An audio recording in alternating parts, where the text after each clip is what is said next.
सभी साथियों को नमस्कार। कैसे हैं आप सभी लोग। मैं आशा और उम्मीद करता हूं ठीक होंगे, अच्छे होंगे, मस्त होंगे, स्वस्थ होंगे। तो साथियों करते हैं हम अपनी क्लास को शुरू। तो ये रहा पहला क्वेश्चन आपकी स्क्रीन के ऊपर कि पौधों में हरा रंग किसकी उपस्थिति या मौजूदगी के कारण होता है। दोस्तों आपको ऑप्शन दे रखे हैं निकोटीन, प्लाज्मा, क्लोरोफिल और इनमें से कोई नहीं। अब देखो निकोटीन तो सर तंबाकू में पाया जाता है और ये एक रासायनिक पदार्थ होता है।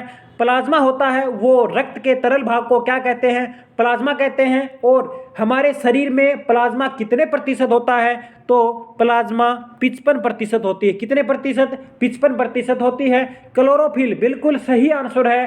क्लोरोफिल होता है वो पौधों में पत्तियों का हरा रंग जो होता है वो क्लोरोफिल की उपस्थिति के कारण होता है।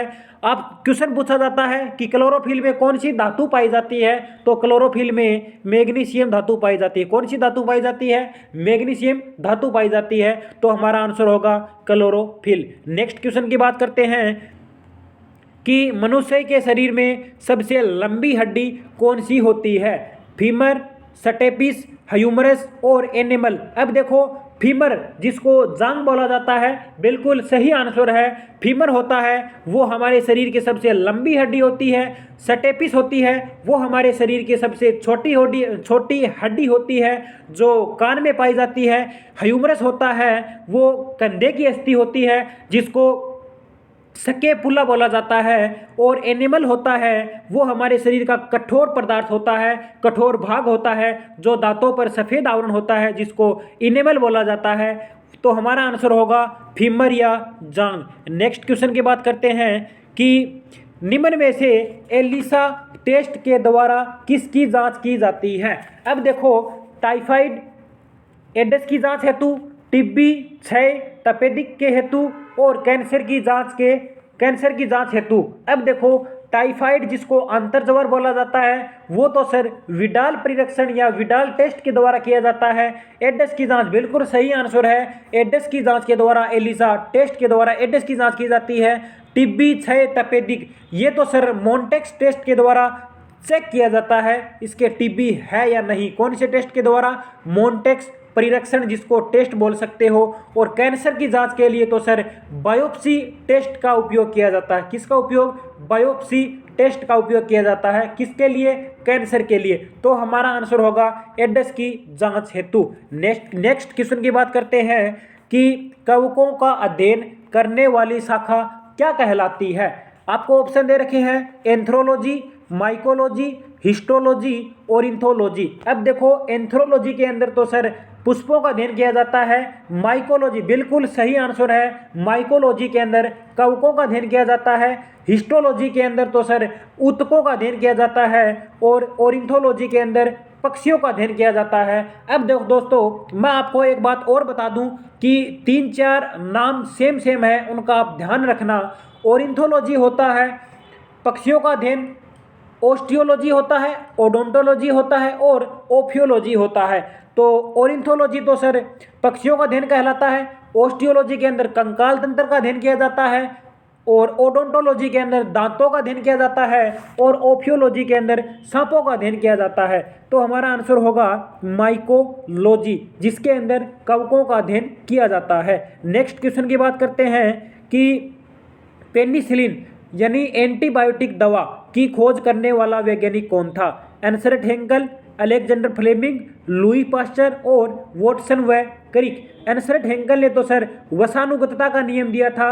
अलेक्जेंडर फ्लेमिंग बिल्कुल सही आंसर है। अलेक्जेंडर फ्लेमिंग ने पेनिसिलिन की खोज की थी। लुई पास्चर ने रेबीज के टीके की खोज की थी। और वॉटसन व क्रिक ने तो सर डीएनए की खोज की थी। तो हमारा आंसर होगा अलेक्जेंडर फ्लेमिंग। अगले क्वेश्चन की बात करते हैं। अगला क्वेश्चन है कि लाल रक्त कणिका जिसको क्या बोला जाता है, आरबीसी बोला जाता है।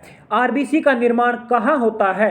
यकृत, प्लीहा जिसको तिल्ली बोला जाता है, अस्थि मज्जा और वर्कक। बिल्कुल सही आंसर है। अस्थि मज्जा के अंदर लाल रक्त कणिका यानी आरबीसी का निर्माण होता है। और आपसे पूछा जाए कि अस्थि मज्जा के अंदर आरबीसी का निर्माण कहाँ होता है, तो यकृत और प्लीहा के अंदर होता है। अब देखो आपसे पूछा जाता है कि आरबीसी की मृत्यु कहाँ होती है, तो आरबीसी की मृत्यु प्लीहा या तिल्ली के अंदर होती है। और आपसे पूछा जाए कि आरबीसी का कब्रिस्तान क्या कहलाता है, तो आरबीसी का कब्रिस्तान भी प्लीहा या तिल्ली कहलाता है। तो हमारा आंसर होगा अस्थि मज्जा। लाल रक्त कणिकाओं का निर्माण अस्थि मज्जा में होता है। नेक्स्ट क्वेश्चन की बात करते हैं कि मानव शरीर के भीतर खून निम्न की उपस्थिति के कारण नहीं जमता। हमारा जो शरीर है वहाँ पे खून किसकी उपस्थिति के कारण नहीं जमता? हीमोग्लोबिन, हिपेरिन, फाइब्रिनोजन और इनमें से कोई नहीं। अब देखो दोस्तों, हीमोग्लोबिन तो सर हमारे शरीर में ऑक्सीजन की पूर्ति करती है। रक्त में हीमोग्लोबिन की मात्रा कम होने पर कौन सा रोग होता है? एनीमिया रोग होता है। और हीमोफीलिया में कौन सा तत्व पाया जाता है? तो लोहा तत्व पाया जाता है। तो आगे बात करते हैं हेपेरिन। बिल्कुल सही आंसर है। हेपेरिन कहाँ से उत्पादित होती है? यकृत से उत्पादित होती है। और हमारा आंसर होगा हेपेरिन, क्योंकि हेपेरिन के द्वारा हमारे जो खून है वो सर्कुलर करता रहता है, मतलब एक जगह पे इकट्ठा नहीं होता है, जमता नहीं है। किसके कारण? हिपेरिन के कारण। फाइब्रिनोजन होता है वो हमारे प्रोटीन होता है। फाइब्रिनोजन एक प्रोटीन होती है, वो रक्त को जमने में सहायता करता है। और ये भी कहाँ से निकलता है भाई? यकृत, जिगर, लीवर से निकलता है। तो हमारा आंसर होगा हिपेरिन। अगले क्वेश्चन की बात करते हैं कि रसोई गैस सिलेंडर में कौन सी गैस भरी जाती है? CNG, methane, CO2, LPG. अब देखो आपसे पूछा जाता है कि सीएनजी का पूरा नाम बताइए, तो सीएनजी का पूरा नाम संपीड़ित प्राकृतिक गैस होती। क्या होता है? संपीड़ित प्राकृतिक गैस। सीएनजी होता है वो वाहनों को चलाने के लिए ऊर्जा स्रोत की तरह कार्य करती है। कौन सी गैस भाई? सीएनजी। मीथेन गैस होती है वो एक ईंधन के रूप में काम में ली जाती है, जिसको ग्रीन हाउस गैस कहा जाता है। CO2 कार्बन डाइऑक्साइड, बताओ भाई किस काम के लिए प्रयोग की जाती है?